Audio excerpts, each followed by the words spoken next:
Assalamualaikum warahmatullahi wabarakatuh. Kepada yang terhormat Bapak Muji Ukin PPG dalam jabatan tahun 2023. Perkenalkan, nama saya Heti Nurul Aini, mahasiswa PPG dalam jabatan tahun 2023 batch 1 pada LPTK Universitas Islam Negeri Raden Mas Said Surakarta dengan nomor NIM 223282014. Saya sebagai guru di MA Al-Fatah Putri, Temboro, Kecamatan Karas, Kabupaten Magetan, dan sebagai mahasiswa PPG dalam jabatan tahun 2023 sebagai guru mata pelajaran Sejarah Kebudayaan Islam yang pada kesempatan ini akan melakukan ujian praktek kinerja atau UKIN dengan materi Daulah Mughal. Mohon bimbingan dari Bapak Penguji, dan demikian perkenalan saya. Assalamualaikum warahmatullahi wabarakatuh.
Waalaikumsalam warahmatullahi wabarakatuh.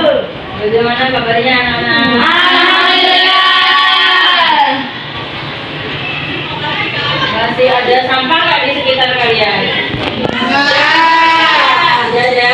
Tidak ada. Ada. Bagus ya, kan? Bersih semua ini berarti. Ya.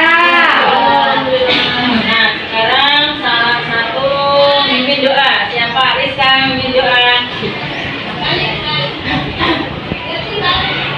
Bismillahirrahmanirrahim. Asyhadu an la ilaha illallah wa asyhadu anna Muhammadar Rasulullah. Raditu billahi rabba wa bil islami dina wa bil qur'ani imama wa bi Muhammadin nabiyyan wa rasulah wa bil ka'bati qiblah wa bil mu'minina wal mu'minati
Safira sakit sudah dijemur apa belum? Sudah. Ya. Sakit apa coba? Demam. Demam. Nah, semua didoakan semoga lekas sembuh. Kelompok 2 masuk semua lengkap. Kelompok 3 Elsa kemana? Sakit. Sudah dijemur apa belum? Sudah. Sakit apa? Sakit gigi. Gigi. Biasanya apa obatnya Mbak, kalau di ini? Ibuprofen. Ibuprofen? Ya. Akupunktur ya, bisa juga ya. Ibuprofen. Nah, tadi ini kan udah agak siang. Sudah pada sholat duha apa belum? Sudah. Berapa rakaat? 12. Berapa? 12. Ada yang paling banyak berapa rakaat? 12. Paling sedikit? 2. Yang ada 2 tuh ada enggak? Enggak ada. Nah, sekarang kita motivasi hari ini harus menjadi orang yang amanah. Apa arti amanah? Percaya. Jadi karena kita menjadi orang yang dapat dipercaya untuk apa namanya itu, untuk diri kita, supaya kita bisa menjadi orang yang amanah serta jujur serta apa lagi? Kalau katakanlah amanah itu kan berkaitan dengan orang lain ya, menjadi orang yang dapat dipercaya, biar kita juga dipercaya oleh orang lain. Nah, sekarang kita akan ini mengingat-ingat pelajaran yang kemarin, minggu kemarin sudah kita sampaikan mengenai daulah apa kemarin?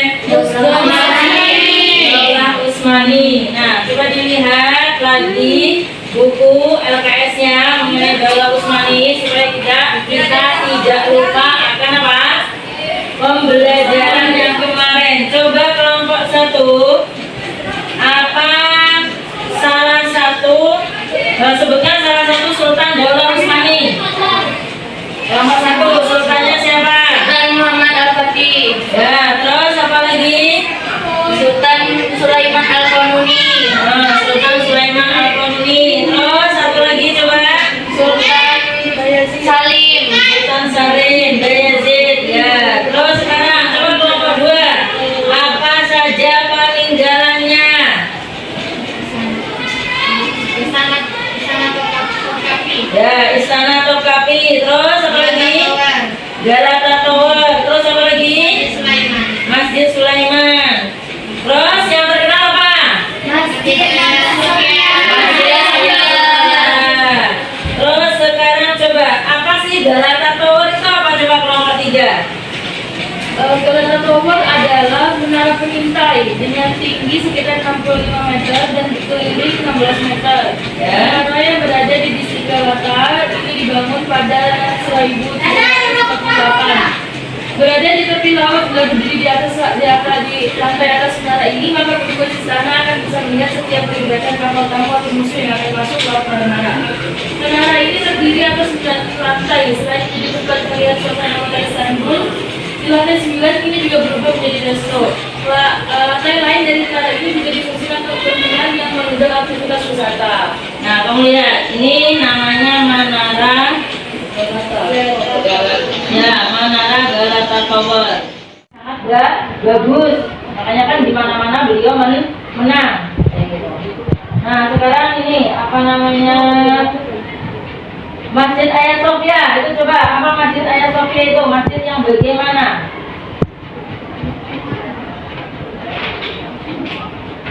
Coba, siapa yang bisa menyebutkan? Masjid Hagia Sophia adalah masjid yang lokasinya Hagia Sophia berada di hadapan Masjid Sultan Ahmad dan berdekatan pula dengan Istana Topkapi. Hagia Sophia juga Hagia Sophia dibangun oleh Kaisar Konstantinopel sebagai basilika atau tempat pertemuan. Asalnya apa? Asalnya tempat pertemuan orang-orang apa? Bizantium. Terus kemudian apa? Kemudian diganti lagi menjadi gereja. Oleh siapa? Kaisar Theodosius. Nah, kemudian setelah kepada orang Islam, akhirnya apa? Dijadikan Masjid Hagia Sophia.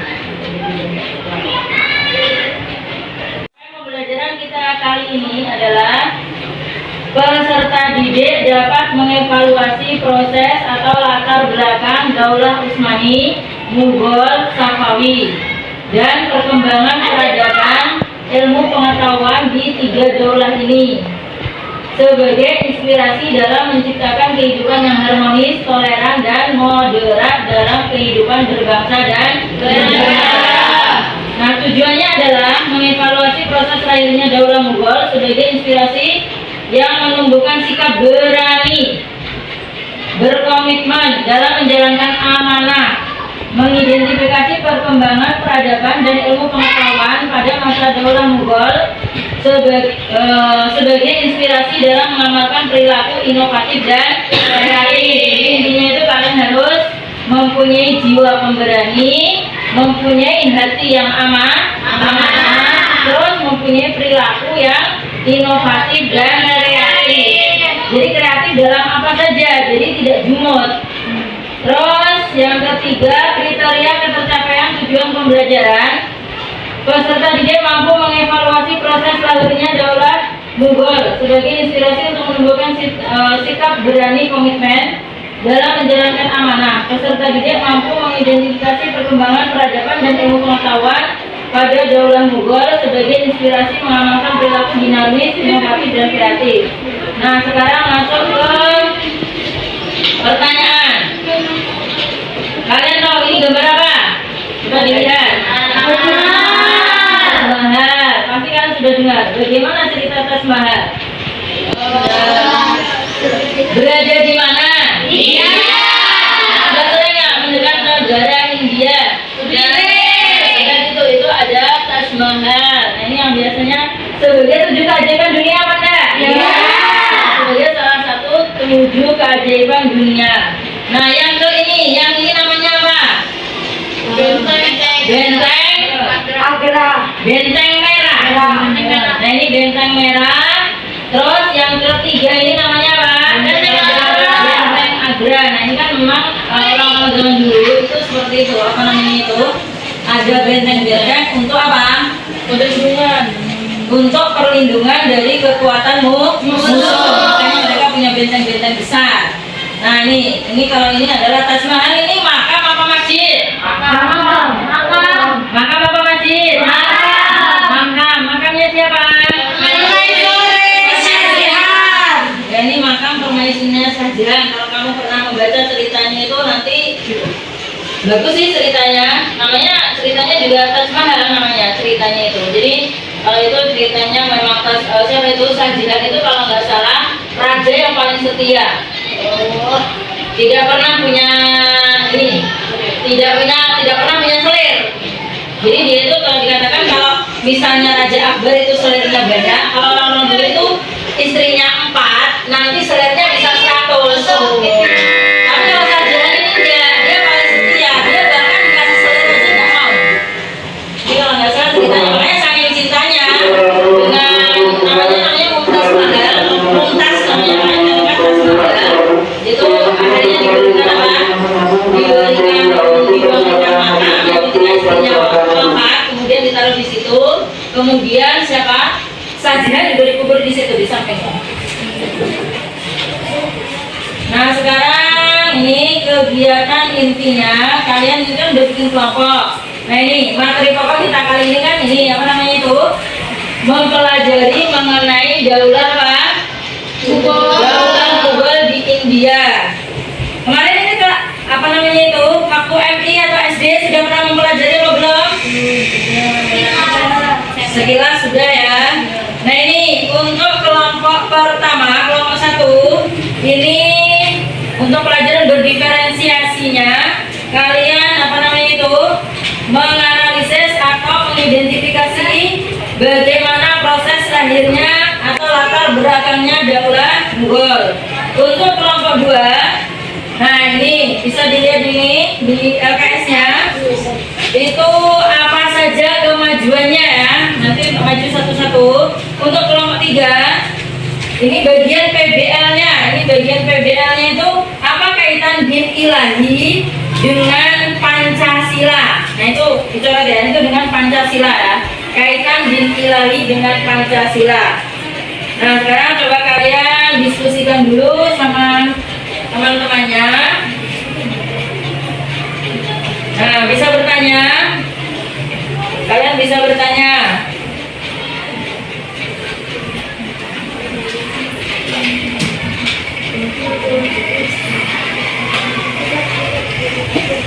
Nanti Izan yang maju atau siapa yang maju? Ainun Ustazah. Ainun mana? Ainun maju. Nanti kelompok ini siapa yang maju? Afifah mana? Afifah maju. Kelompok 3 siapa yang maju? Fatimah. Fatimah mana? Oke. Nah ini boleh ditanyakan, apa yang coba ditanyakan?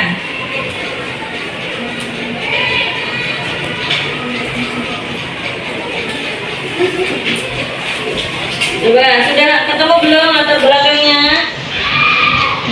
Sudah ketemu latar belakangnya. Nah ini kan tadi kemajuannya. Sudah ditamakan belum? Sebagian sudah, sebagian belum. Boleh dilihat di LKS, boleh dilihat di buku. Akbaran itu yang jalan akbar itu ya? Ya, akbar itu yang jalan di akbar. Pernah lihat nggak? Itu kan pernah di filman itu pernah lihat? Pernah nggak? Pernah lihat? Ya itu jalan di akbar itu loh, yang akbar. Makanya itu kan dikenal dengan din ilahi. Makanya itu kan kaitannya dengan Pancasila itu apa? Din ilahi dengan Pancasila. Kalau kita ini ininya apa? Pancasila kan? Ideologinya Pancasila. Itu untuk membedakan apa perbedaan antara Pancasila dengan din ilahi. Yang pada waktu sebenarnya din ilahi itu kontroversi juga. Kontroversinya itu kenapa? Karena itu seolah-olah itu menyatukan antara orang-orang Islam dan orang-orang Hindu gitu loh. Nah ini itu juga menjadi apa namanya itu kontroversi antara orang-orang Islam. Banyak ulama-ulama Islam pada waktu itu yang menentangnya sebenarnya. Padahal maksudnya akbarkan itu tidak seperti itu, supaya tidak ada apa kesenjangan antara orang Hindu dan orang Islam. Terus sekarang nanti ya? Tidak ada. Kalau sekarang dinilai sudah tidak ada. Kan itu berakhir jadi masanya Akbarman saja. Ketika setelahnya itu Jahangir kalau nggak salah, itu kan aslinya itu mereka semuanya penganut Sunni. Aslinya penganut Sunni semua.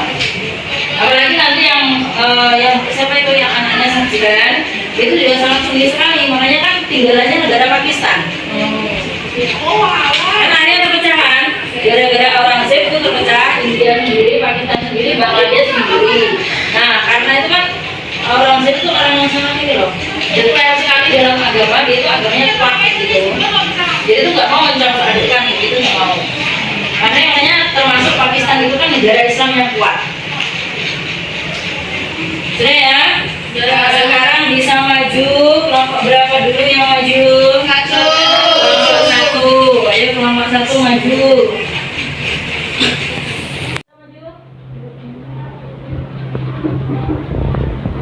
Assalamualaikum warahmatullahi wabarakatuh. Waalaikumsalam warahmatullahi wabarakatuh. Saya dari kelompok 1 akan mempresentasikan mengenai latar belakang berdirinya Daulah Mughal. Kerajaan Mughal adalah kerajaan Islam yang pernah berkuasa di India dari abad ke-16 sampai abad ke-19. Dinasti ini didirikan oleh Zahar bin Babur yang merupakan keturunan Timur Leng, penguasa Islam asal Mongol.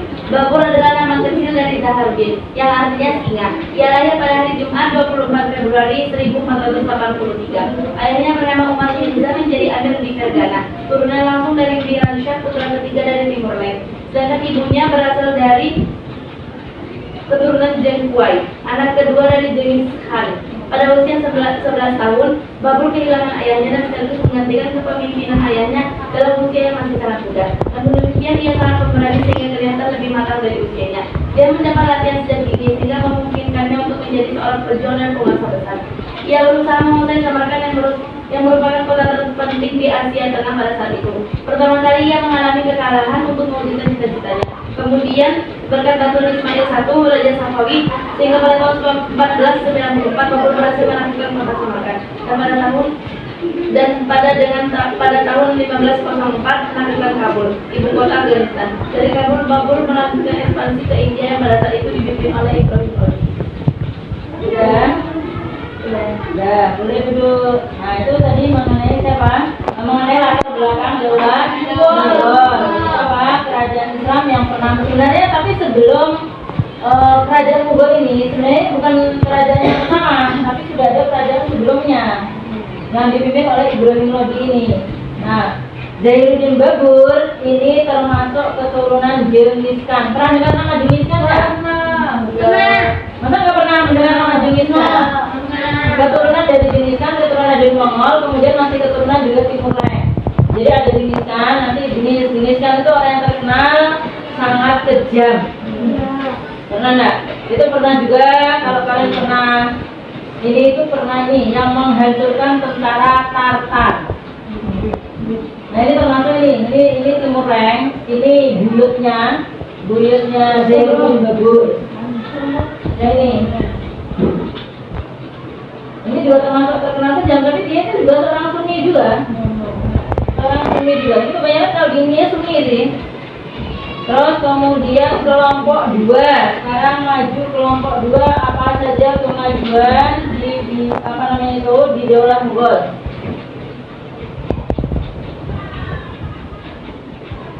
Assalamualaikum warahmatullahi wabarakatuh. Waalaikumsalam warahmatullahi wabarakatuh. Saya perwakilan dari kelompok 2 yang akan menjelaskan tentang kemajuannya Daulah Mughal.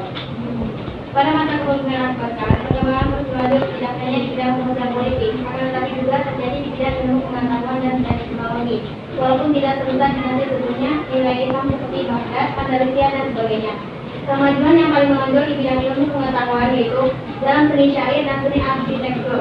Penyair istana yang terkenal adalah Malik Muhammad Jayati, seorang sastrawan Sufi. Salah satu karya Malik Muhammad Jayati yang terkenal yaitu Al-Mafat, yang berisi dengan kebajikan manusia.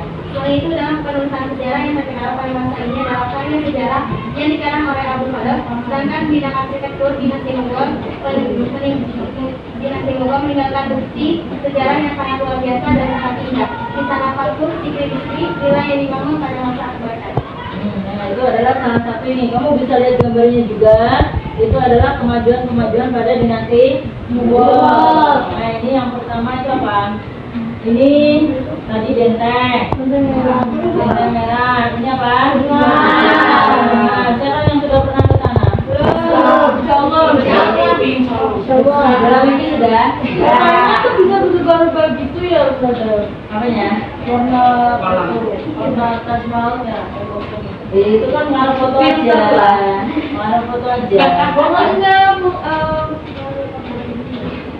Ya, nah ini juga benteng di masa Al-Aghdab. Ini kan kalau bisa dilihat kan, benteng-bentengnya itu mereka itu kalau membangun itu yang seperti masjid kayak gitu kan. Nah, sekarang yang ketiga, kelompok 3 mengenai din ilahi, apa perbedaannya dengan Pancasila tadi?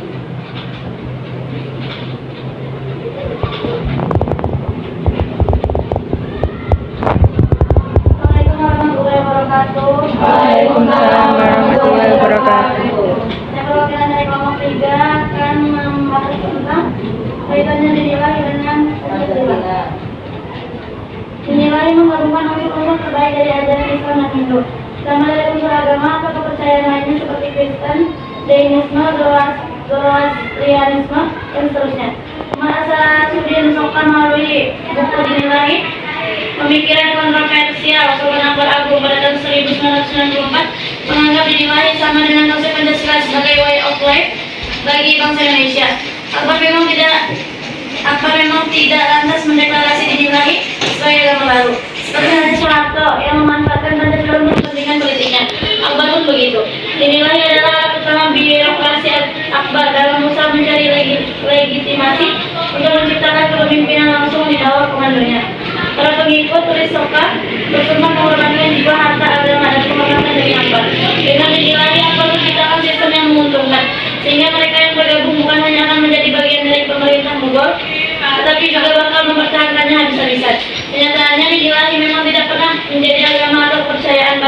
mati yang sesungguhnya. Tentangan keras dari kalangan muslim berpengaruh membuat diri lagi sulit memikat banyak peminat. Melainkan hanya para pejabat terdekat Akbar saja yang mana jumlahnya cuma belasan orang. Nah, itu tadi ya perbedaannya apa coba? Nah ini simbol-simbolnya ini makanya nih disimbolkan di sini. Nih.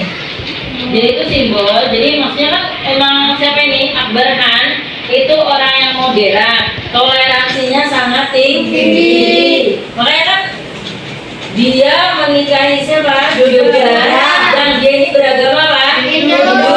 Nah, apa sebenarnya politiknya apa di sini?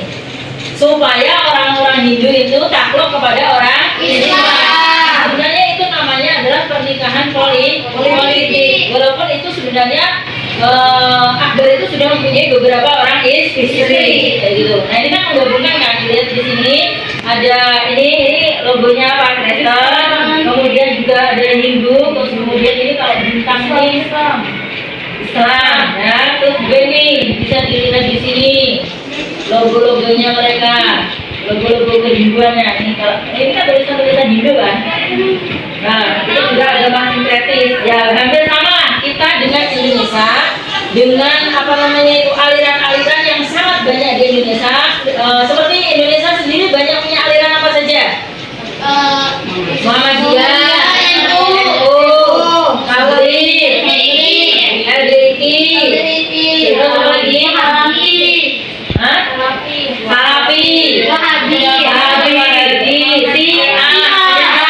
nah begitu juga. Jadi siapa tadi Akbar Han itu ingin menyatukan orang-orang yang tadi supaya tidak ada pertentangan di antara mereka. Akhirnya disatukan dengan nama Din Ilahi. Intinya mereka itu mengatakan bahwa Tuhan itu semuanya, Tuhan itu ada, kayak gitu loh. Tuhan itu ada, itu seperti keyakinannya kayaknya orang ini Salafi Wahabi. Dia itu menganggap masa asma wa sifat itu pernah mendengar?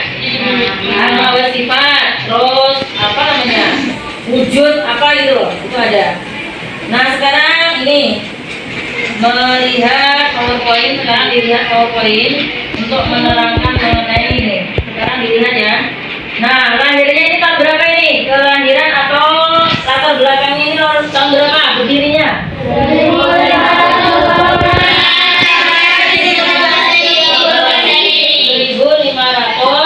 1526 Masehi sampai 1500. Nah ini masa kekuasaannya siapa? Jainuddin Babur. Nah ini beliau juga seorang yang sangat militer. Kebanyakan orang-orang yang negaranya itu berbentuk monarki atau kerajaan militeristik atau militernya sangat kuat. Nah ini kemajuannya di bidang ekonomi dan politik serta agama seni budaya. Terus kemudian ini asal usulnya tadi sudah kita bahas. Strategi dan kebijakannya apa saja ini? Pada masa kepemimpinannya seluruh kebijakan digunakan untuk membangun fondasi pemerintahan. Pada awal kepemimpinannya, Jainuddin Babur masih menghadapi ancaman pihak-pihak musuh, utamanya dari kalangan orang-orang Hindu. Karena orang-orang Hindu pada waktu itu masih menjadi dominasi. Nah kita bisa lihat ini kemajuannya. Ini terus di sana ada yang dikasih di sana.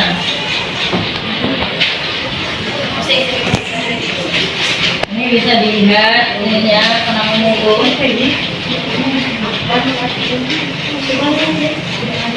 Ini metode untuk metode pembelajarannya.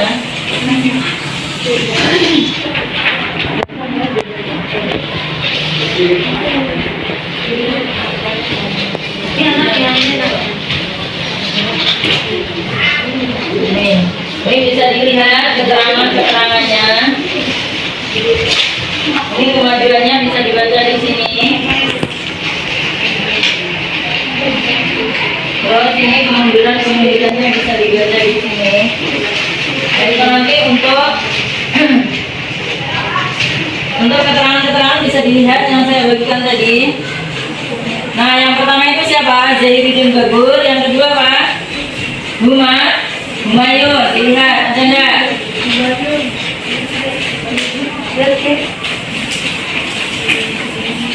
Kalau bisa dilihat juga di sini. Humayun itu naik tahta tahun berapa? 1530 sampai 1556. Setelahnya Humayun siapa? Sultan Akbar.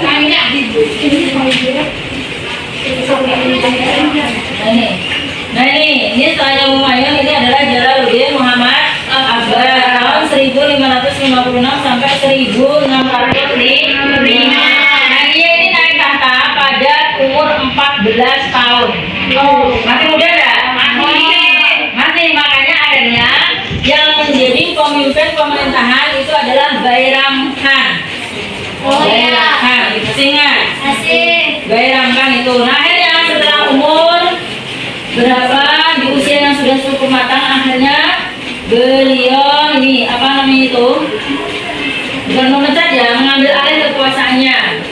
Nah, ini bisa dilihat beberapa ancaman yang dilakukan oleh sisa-sisa keturunan Hansah yang masih menguasai Punjab berhasil diredam. Ancaman terbesar datang dari Binu yang menguasai Gwalior dan Agra. Ini termasuk pemimpin yang sangat-sangat memajukan lah. Bisa dilihat cirinya sangat militeristik, terus sebagai paham baru, dinilai sebagai paham baru. Terus beliau ini sangat moderat. Maksudnya moderat itu bagaimana? Apa moderat itu?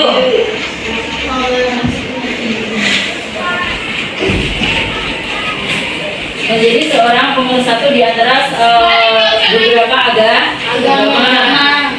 Nah ini kemudian setelahnya siapa? Jahangir. Siapa itu Jahangir? Putra beliau menggantikan ayahnya menjadi pimpinan di Kerajaan Mughal setelah Raja Akbar meninggal. Dirinya dikenal sebagai seorang Sunni yang sangat taat. Berarti orang-orang raja dulu itu mereka itu belajar agamanya, maksudnya itu belajar agamanya sungguh-sungguh apa enggak? Iya. Sangat sungguh-sungguh belajar agama. Tapi banyak menganggap bahwa selama pemerintahannya sangat dipengaruhi oleh istrinya. Hal tersebut berdampak pada sistem kepemimpinan. Makanya termasuk kenapa perempuan tidak boleh menjadi pemimpin.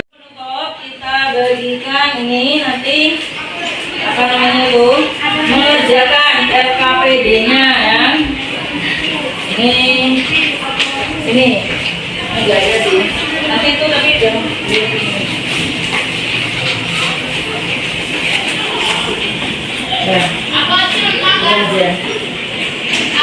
di situ sudah ada pertanyaannya, ada 5 pertanyaan. Yang pertama, sebutkan raja-raja Mughal 3 saja. Terus siapa pendiri Taj Mahal? Apa saja peninggalannya? Apa konsep din ilahi? Nah, Zainuddin Bagur ini merupakan keturunan siapa ya? 5 menit waktunya untuk mengerjakan.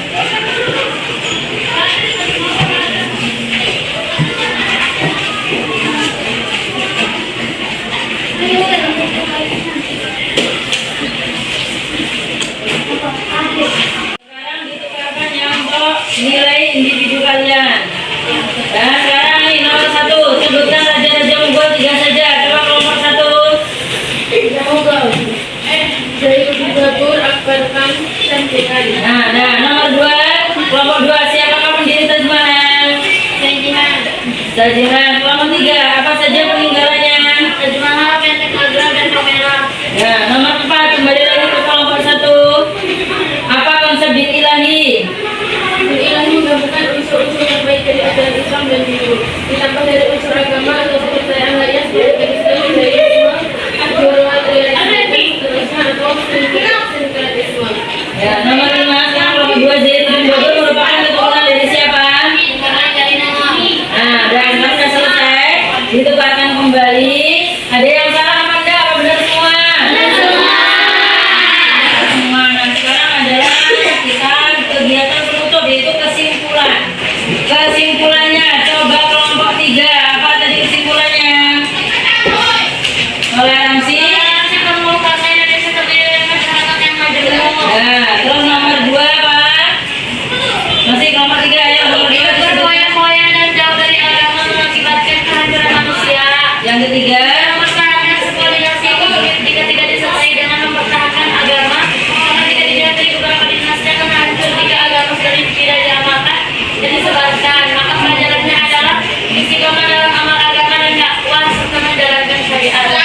Sekarang refleksi, apakah kalian sudah paham? Sudah.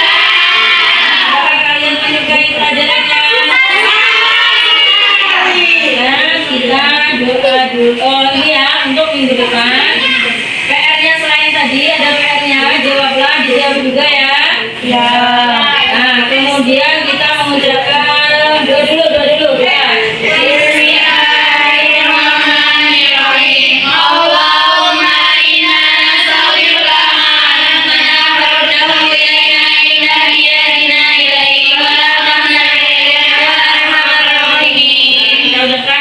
doa dulu. Assalamualaikum warahmatullahi wabarakatuh.